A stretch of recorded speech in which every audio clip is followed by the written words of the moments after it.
여러분 안녕하세요. 개그맨 조원석입니다. 2025년 10월 27일 월요일입니다. 오늘은 지난 2021년 4월 7일 수요일에 제가 썼던 일기를 여러분께 읽어드리도록 하겠습니다. 2021년 4월 7일 수요일, 오늘은 간만에 아주 반갑고 즐거운 시간을 보냈다. 새벽 4시 45분에 일어나 씻고 교회로 가서 새벽 예배를 드리고 집으로 와 다시 2시간 정도 자고 일어나 투표를 하고, 참고로 오늘은 서울시장 보궐선거가 있는 날이라 소중한 한 표를 행사하고 바로 운전을 해서 개그맨 선배님을 만나러 갔다. 선배님이 얼마 전 이사를 하셨는데 동네에 좋은 둘레길이 있다고 하셔서 운동도 할 겸 오랜만에 선배님과 시간도 보낼 겸 겸사겸사해서 분당으로 갔다.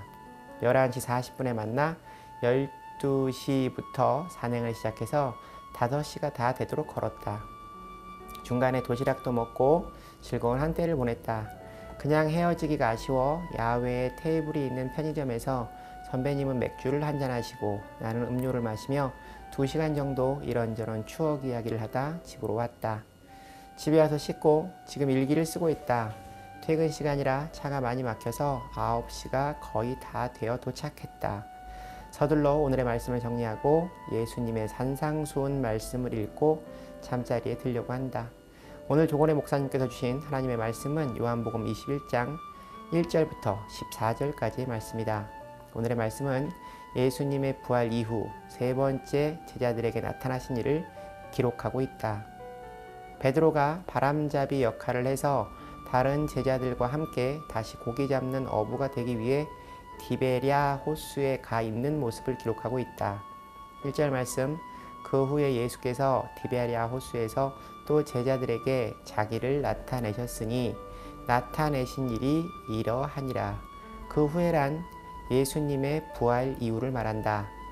디베랴 호수는 갈릴리 호수를 또 다른 이름으로 부르는 말이다. 3절 말씀은 3년간 예수님을 따라다니던 7명의 제자들이 다시 어부로 돌아간 이야기를 기록하고 있다. 시몬 베드로가 나는 물고기 잡으러 가노라 하니 그들이 우리도 함께 가겠다 하고 나아가서 배에 올랐으나 그날 밤에 아무것도 잡지 못하였더니 3년간 예수님을 따라다니던 7명의 제자들이 다시 어부로 돌아가려고 했던 이유는 무엇일까? 첫 번째, 그들은 예수님의 제자 역할을 충실히 해내지 못함으로 자기 자신들에게 철저히 실망해 있었다.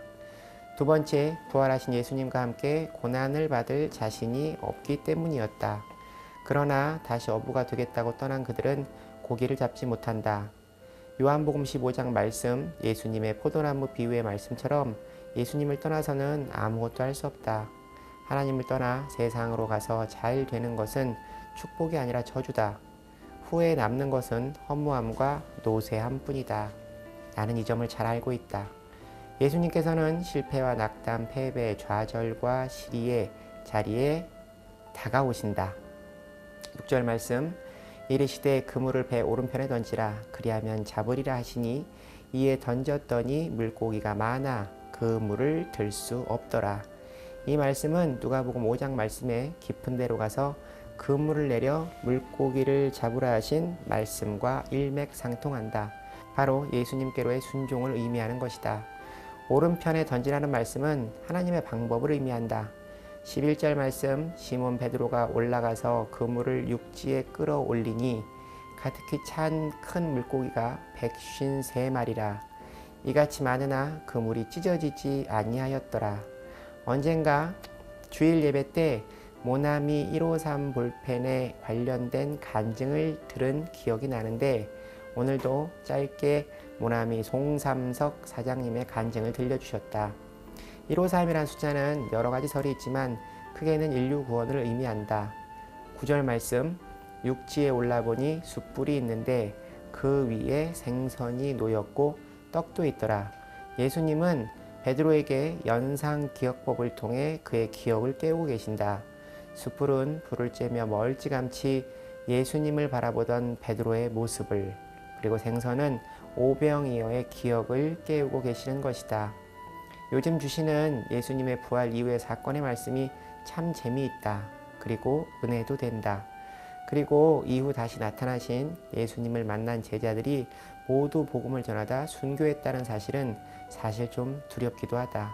하지만 이 두려움이란 성령님이 함께하지 않는 사람의 생각일 것이다.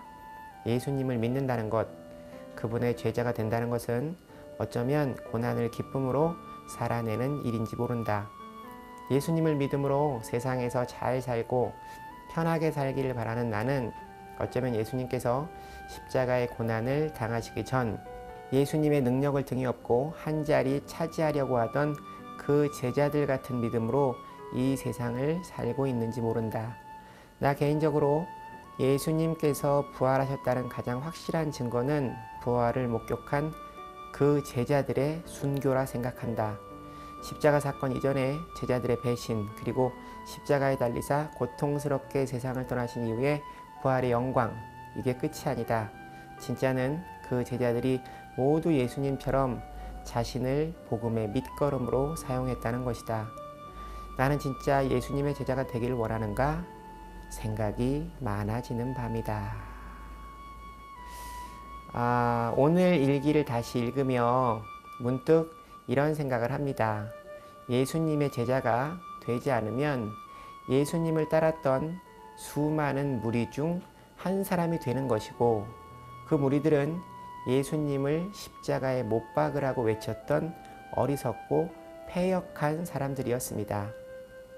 그냥 그들은 예수님이 행하셨던 이적에만 관심이 있었고, 예수님이 십자가에 달려 돌아가시자 그 이후 일에는 관심도 없이 각자의 삶을 살았을 겁니다. 나는 과연 지금 예수님을 따랐던 무리 중 한 사람으로 살고 있는지, 아니면 예수님의 부활의 영광을 곁에서 지켜본 예수님의 제자의 한 사람으로 살고 있는지 잘 생각해 봐야겠습니다. 오늘 일기는 여기까지입니다. 여러분, 오늘 하루도 주님과 함께 동행하는 행복한 하루 되시기 바랍니다. 여러분, 주님께 돌아오세요.